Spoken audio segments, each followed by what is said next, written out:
I grew up on the edge of town, far enough out that the streetlights stopped working, close enough that you could still see the old school if you stood in the right place and waited for your eyes to adjust. My family kept dogs. We always had at least two. Farm mutts, smart, loud when they needed to be. That's how I know something changed, because they noticed before anyone else did. It started with the birds. Every morning, just before sunrise, they used to make noise. A low, steady chorus that eased you awake whether you wanted it to or not. Then one day, they stopped. Not gradually, all at once.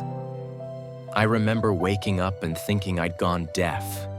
No wind, no insects, no birds. Just a hollow quiet that felt stretched too thin. The dogs were awake already. Both of them sat at the back door, staring out into the dark yard. Their ears were up, tails low, not barking, listening. I opened the door to let them out. They didn't move. That should have been my first warning. By noon, the birds were back, but they sounded wrong, too synchronized. Every call overlapped perfectly, like they were following a pattern instead of responding to each other. That night, the wind changed. It didn't blow through the trees. It moved between them, slow, careful, like fingers testing chimes. Tap, tap, tap. The sound came from the fence line. 3 soft knocks of wood on wood, carried by the breeze. One of the dogs whimpered. The other bared its teeth at nothing. I didn't sleep much after that. Over the next few days, animals started behaving strangely all over town. Dogs refused to cross certain streets. Cats sat motionless, staring toward the school for hours at a time. Livestock went quiet at night. No panic, no noise, just stillness, as if everything had agreed to wait. I noticed the patterns when I started walking the trails behind my property. I like to clear my head out there. Woods, open space, no people. That's where I heard it clearly for the first time. Not tapping, breathing. The wind rose suddenly, swirling around me in a tight circle. Leaves lifted from the ground and spun at my feet, but nothing else moved. The trees stayed still. The sound came again, a low rush of air.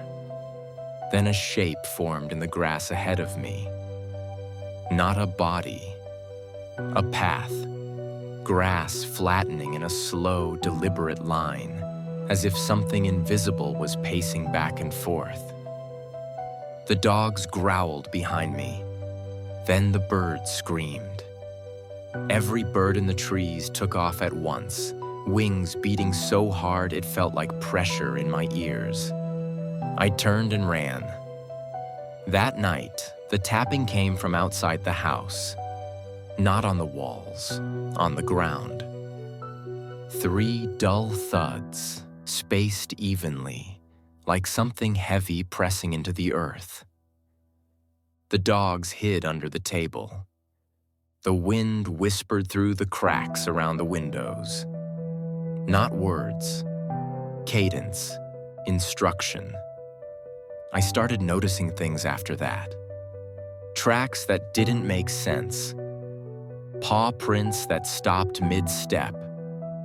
Deer frozen at the tree line, staring toward town, eyes reflecting light they shouldn't have been catching.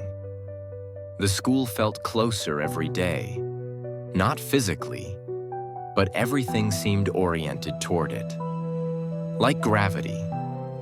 One evening, I followed the dogs when they bolted out the door unexpectedly. They ran straight toward the woods, then stopped dead at the edge of the clearing. They refused to cross.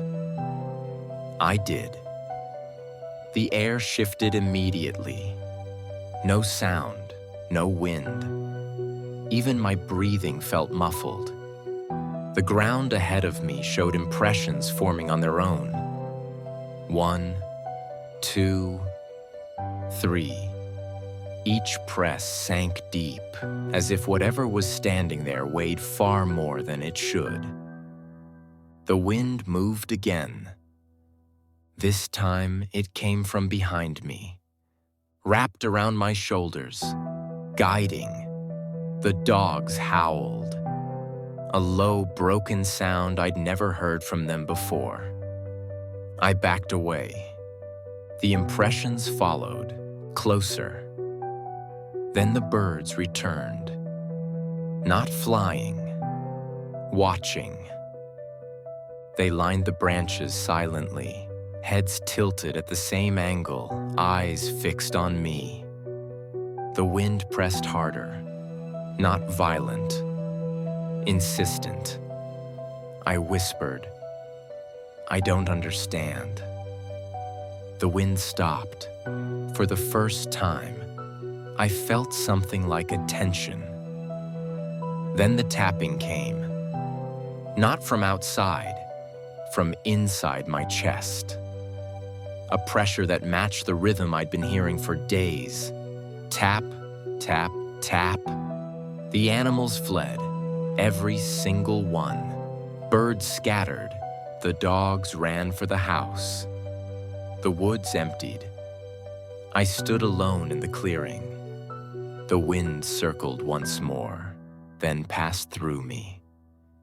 Cold, heavy, gone. The next morning, the town felt wrong. People talked quieter. Animals avoided streets that led toward the school. Someone said a herd of deer had been found standing perfectly still overnight, facing the same direction. Facing town. I left not long after, packed up, took the dogs, didn't look back. They're calmer now, but sometimes, late at night, they sit up suddenly and stare at nothing. Ears perked, tails low, listening. And when the wind moves just right, I swear I can hear it again. That careful rhythm, not knocking, not speaking, just reminding the land where to lean.